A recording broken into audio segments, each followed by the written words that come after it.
Hello everyone, unit 5 rotational motion का एक और वीडियो लेके आ गए हैं। पहले क्या क्या किया है?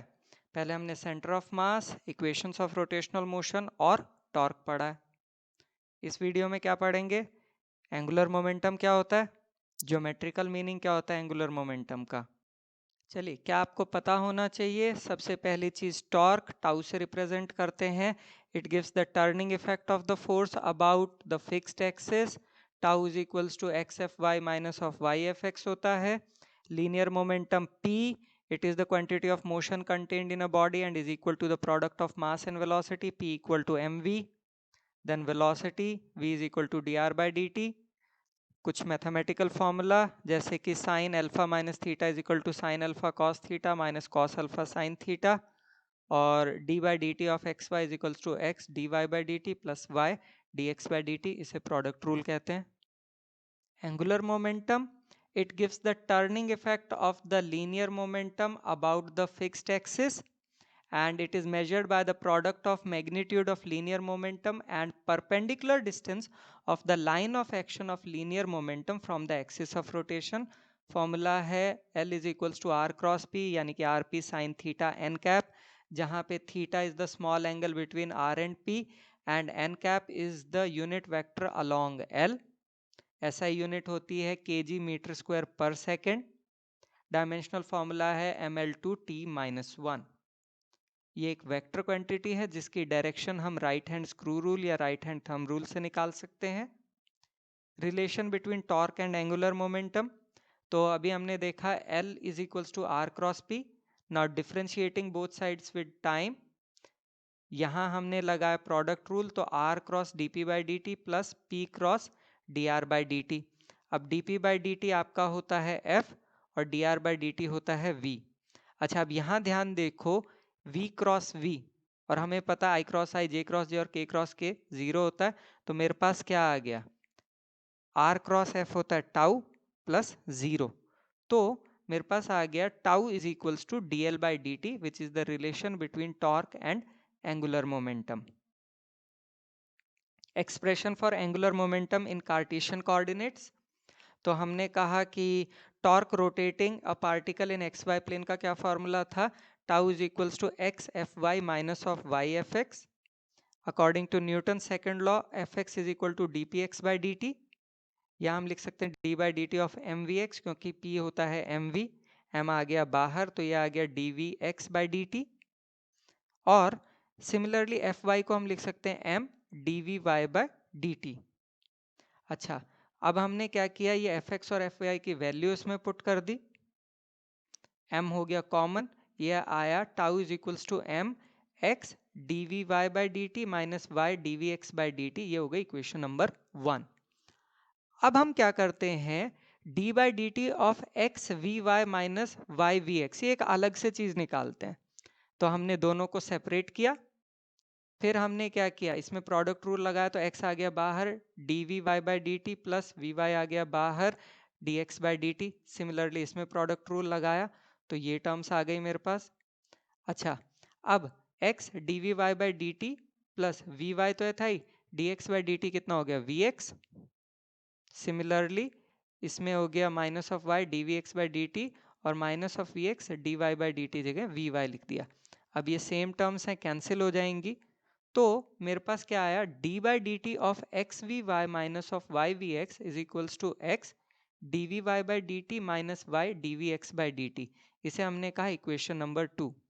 अच्छा, ये वाली वैल्यू तो यहाँ है, तो हम क्या करेंगे, इसकी जगह पे ये लिख सकते हैं, तो ये मेरे पास आ गया tau is equals to m d by D T of x v y minus of y v x. M को ब्रैकेट के अंदर ले गए, क्योंकि एम तो कांस्टेंट है, कोई फर्क ही नहीं पड़ता है, तो ये आ गया d by D T of x, m v y की जगह पी वाई लिखा और एम वी एक्स की जगह पी एक्स लिखा, तो d by D T of x P Y minus y P x हो गया, जिसको हमने एल से रिप्रेजेंट किया है, तो आ गया tau is equals to d L by D t. तो एल आपका यहाँ पे एंगुलर मोमेंटम है, जिसका है L is equals to x P Y minus of Y P x. So angular momentum of a body about a given axis is the moment of linear momentum of the body about the fixed axis, moment यानी कि torque. चलिए, expression for torque in polar coordinates यानी कि physical meaning of angular momentum.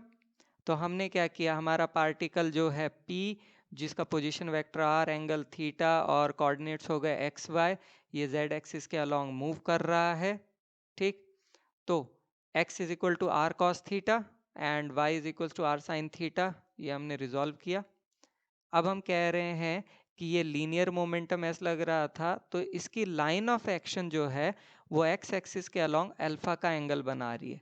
तो px कितना हो जाएगा हमारे पास, p cos अल्फा, और py कितना हो जाएगा, p sin अल्फा।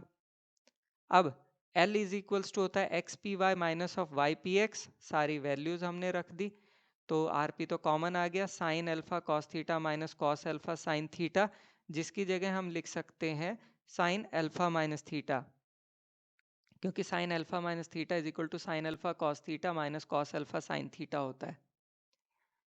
अब हमने कहा let phi be the angle which the line of action of P, P यानी कि linear momentum, makes with OP. ठीक है, तो उस सिनेरियो में मेरे पास phi equal to alpha minus theta, exterior angle property लगा के निकला है। ठीक है, तो मेरे पास बनता है L is equal to r p sine phi या आर क्रॉस पी। फिर हमने ट्राइंगल लिया ओ पी एन या ओ एन पी, आप जो भी लेना चाहें, उसमें साइन फाई निकाला, वो निकला ओ एन बाय आर, यानी कि आपका ओ एन निकला आर साइन फाई की जगह जो हम यहाँ पुट करेंगे, तो मेरे पास निकलता है L is equals to P into O N, यानी कि linear momentum into perpendicular distance of the line of action of linear momentum from the axis of rotation. चलिए, geometrical meaning of angular momentum, तो हमने consider किया कि हमारा एक particle है जो एक्स वाई प्लेन में मूव कर रहा है अबाउट एक्सिस ओ जेड, और ओ से के को हमने आर का पोजीशन वेक्टर। एक स्मॉल टाइम डी टी में आपका पार्टिकल के से चला गया एल, तो डिस्प्लेसमेंट वेक्टर हो गया डी आर। चलिए, अब हम कहते हैं what is the area swept by the position vector, that will be equal to area of triangle O K L, which can be written as half of the area of OKLM, जिसको हम लिख सकते हैं half OK into OM, और OK की जगह R लिख सकते हैं, OM की जगह DR लिख सकते हैं। अब हमने क्या किया, दोनों साइड आपने dt से डिवाइड कर दिया, तो dA by D t is equal to half R cross dr by D T, और dr बाई डी टी होता है V को हम लिख सकते हैं P अपॉन M। अच्छा, R क्रॉस P आपका L होता है, तो ये आगे dA by D t is equal to 1 by 2m into L, या L is equal to 2m dA by D T, और यहाँ dA बाई डी टी को हम कहते हैं areal velocity of position vector of particle, that is the area swept by the position vector per unit time. So angular momentum of a particle about a given axis is twice the product of mass of the particle and areal velocity of the position vector of the particle. Examples आ जाते हैं, find the components along the x, y and z axis of the angular momentum of a particle whose position vector is r with components x, y and z, and momentum is p with components px, py and pz. Show that if the particle moves only in the xy plane, the angular momentum has only a z component. तो linear momentum आपका क्या होता है, P equal to p x i plus p y j plus p z k. Okay, position vector होगी R is equal to x i plus y j plus z k. Angular momentum होता है L is equal to are cross p, हमने इसको matrix method में लेके यानी determinants method में, तो ये निकलता है I Y P Z minus Z P Y minus of J X P Z minus of Z P X plus of K X P Y minus of Y P X, यही लिखा हुआ है यहाँ पे। तो component of angular momentum along X axis यानी कि I cap वाला, तो L X is equal to Y P Z minus Z P Y. Similarly for Y axis it will be x P Z minus Z P x, along z axis it will be xpy minus of ypx. Now as the particle is moving in the xy plane, So the z component of the position vector and linear momentum becomes 0. That is z is 0 and pz is also 0. That means in both these equations, when I put the value of z and pz 0, I get lx and ly as 0 and Lz is equal to xpy minus of ypx. Hence, when the particle is confined to move in an xy plane, the direction of angular momentum is along the z direction or z axis. Question number 2. Two particles each of mass m and speed v travel in opposite directions along parallel lines separated by distance d.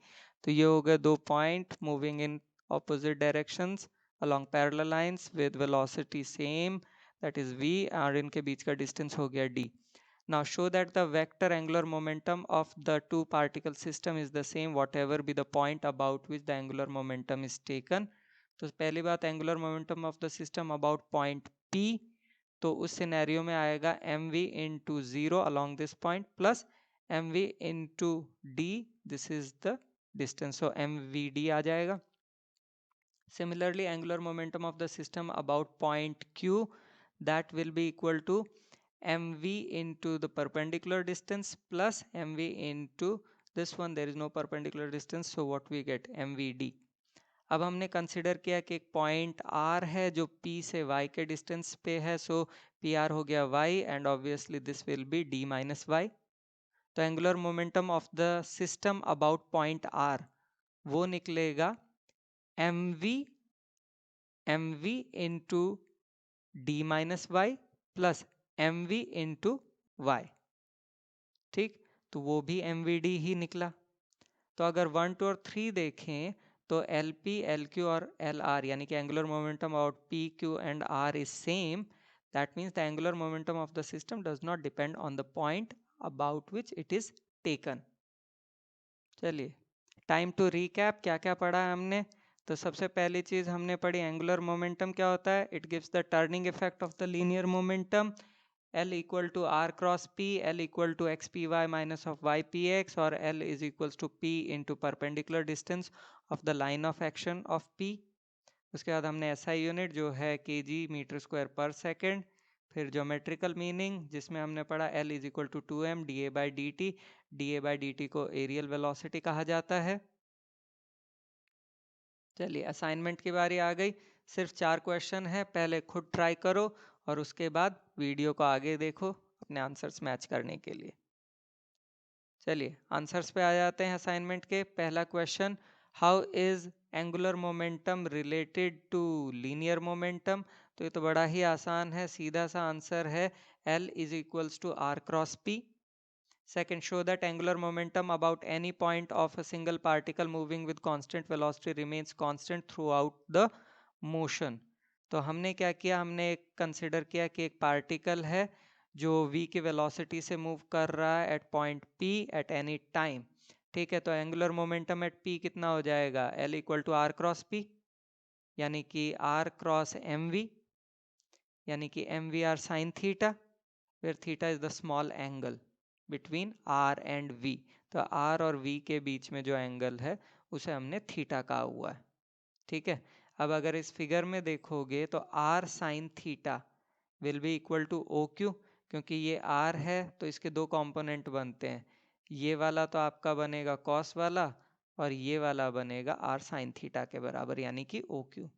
ठीक है, perpendicular distance of O from the line of action. Now the particle changes position with time, but the line of direction of V remains the same.